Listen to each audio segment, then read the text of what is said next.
स्वागत है आपका अखंड गौरव न्यूज में। मैं हूं विनोद गुप्ता। आइए नजर डालते हैं आज की कुछ खास खबरों।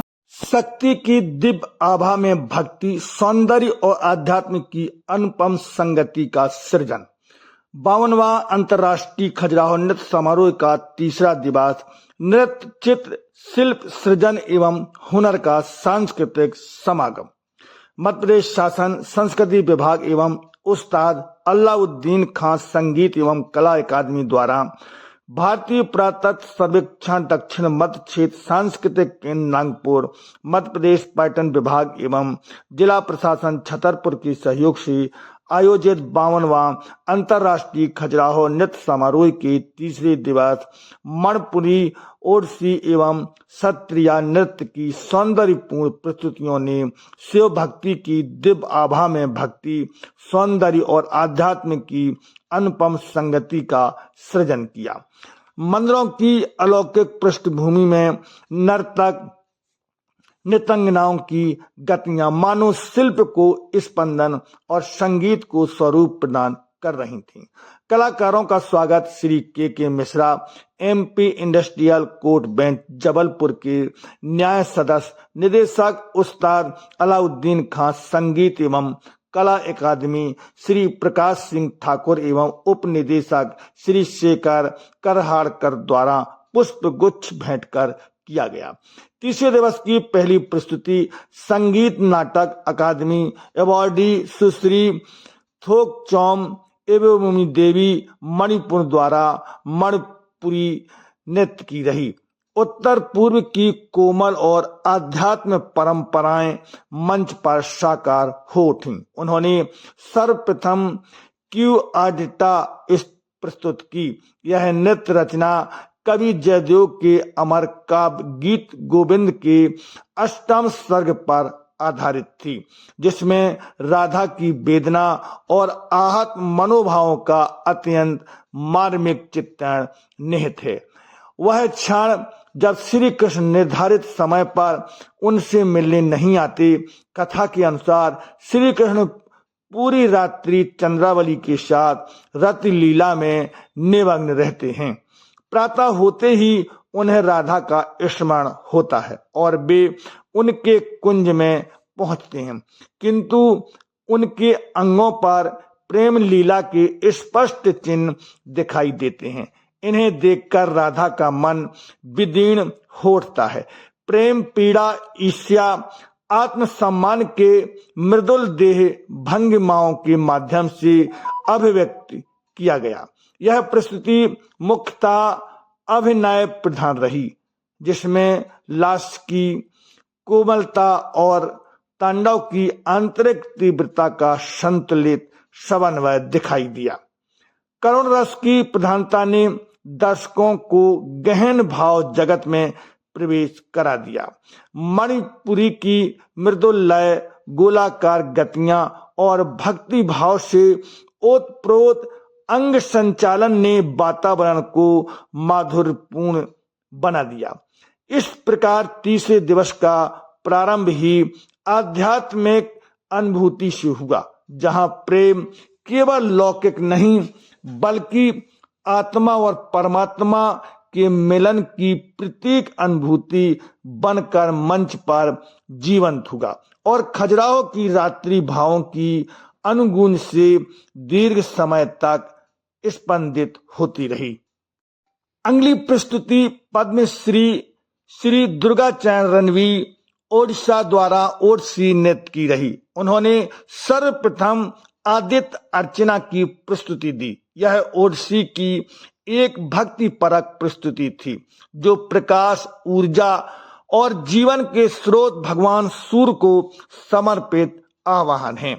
लयात्मक गतियों और अभिव्यंजक ओडिसी नृत्य बेले के माध्यम से इस रचना ने सूर्य देव के प्रति श्रद्धा अर्पित की। इसके बाद शुद्ध नृत्य की प्रस्तुति पल्लवी थी, जो रागेश्वरी में निवृत्त थी।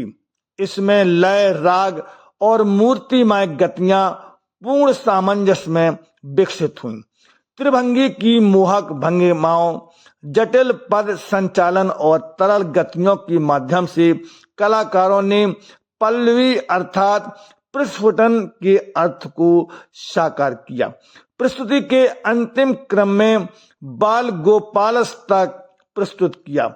संत कवि श्री बिल्वमंगल ठाकुर की रचना पर आधारित इस प्रस्तुति ने बाल मुकुंद के दिव्य बाल रूप को चित्रित किया।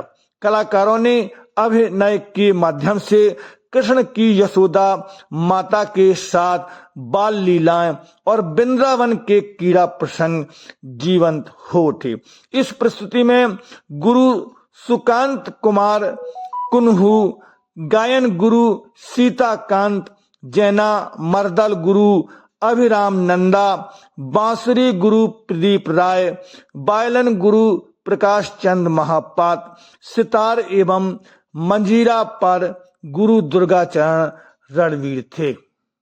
नृत्य कलाकारों में सुश्री दीप्ति राउतरे, सुश्री गायत्री रणवीर, सुश्री शताब्दी मल्लिक, सुश्री श्रद्धांजलि राहुल, सुश्री रोहिणी सामल, सुश्री विदिशा बामुल्लिक, श्री मनोज प्रधान, श्री शेखर सुमन मांझी, श्री गोकुल श्री दास एवं श्री देवाशीष पटनायक थे।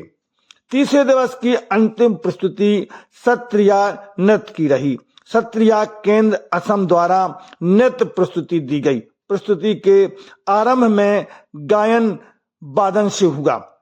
सत्रिया नृत्य परंपरा में गायन वायन पूर्व रंग का अभिन्न अंग है। नाट्य शास्त्र में वर्णित है कि किसी नाट्य प्रस्तुति के प्रारंभ से पूर्व विघ्नों की निवृत्ति और दिव्य आशीर्वाद की प्राप्ति हेतु कलाकारों एवं वादकों द्वारा पूर्व रंग अनुष्ठान संपन्न किया जाता है। इसमें चारी, भ्रामरी एवं हस्त मुद्राओं जैसे शास्त्रीय तत्वों का प्रयोग किया गया। अगली प्रस्तुति भगवान श्री कृष्ण की स्तुति में एक विनम्र अर्पण थी। इस रचना में देवकी नंदन श्री कृष्ण का आह्वान कर उनके दिव्य अनुग्रह की प्रार्थना की गई। उस प्रभु को नमन जो गोवर्धन पर्वत को धारण करने वाले हैं, जिनके कमल सदृश चरण भक्तों को शरण प्रदान करते हैं। इसके बाद राजघरिया चाली की प्रस्तुति दी गई। यह महापुरुष माधव देव द्वारा एक स्वतंत्र एवं विशिष्ट नृत्य रचना है। यह लास्य धर्मी नृत्य क्षत्रिय परंपरा की भक्ति भावना को बनाए रखते हुए नृत्य की सौंदर्यतम को दर्शाता है। प्रस्तुति का आरंभ घोषा ए भयोका से एवं उसके पश्चात गीतोर, नाच, मिश्र ताल, गुवारनी, कलंक, हमरी था। अगली प्रस्तुति भोजन बिहार बहार नाच की थी। भोजन बिहार जिसे लोकप्रिय रूप से बहार नाच कहा जाता है, क्षत्रिय परंपरा की अत्यंत सुंदर रचना है। इसे महान वैष्णव संत, कवि एवं नाटककार माधव देव ने रचा, जो श्रीमंत शंकर देव के प्रमुख शिष्य थे। यह प्रस्तुति ताल ठुकोनी एवं एक ताल राग बसंत में निबद्ध थी। अंतिम प्रस्तुति ओजापाली शैली में दशावतार थी, जो राग आहार पर आधारित थी। यह रचना भगवान कृष्ण के चतुर्विशित अवतार परंपरा से प्रेरित है, जिसमें विभिन्न अवतारों के माध्यम से धर्म की पुनर्स्थापना का संदेश दिया गया। इसमें 10 अवतारों मत्स्य कूर्म बराय, नरसिंह वामन, परशुराम, राम, हलिराम, बलराम, बुद्धि और कल्कि को सजीव रूप में प्रस्तुत किया गया। प्रत्येक अवतार संरक्षण, संतुलन और धर्म की पुनः स्थापना का प्रतीक है। रचना शुद्ध कला ताल में निबद्ध थी। विनोद गुप्ता गौरव के साथ रचना सोनी, अखंड गौरव न्यूज खजुराहो। यूट्यूब चैनल को सब्सक्राइब, फेसबुक पेज को फॉलो करें, वीडियो को लाइक, कमेंट और ज्यादा से ज्यादा शेयर करें। खास खबरों के लिए देखते रहिए अखंड गौरव न्यूज का सत्य है।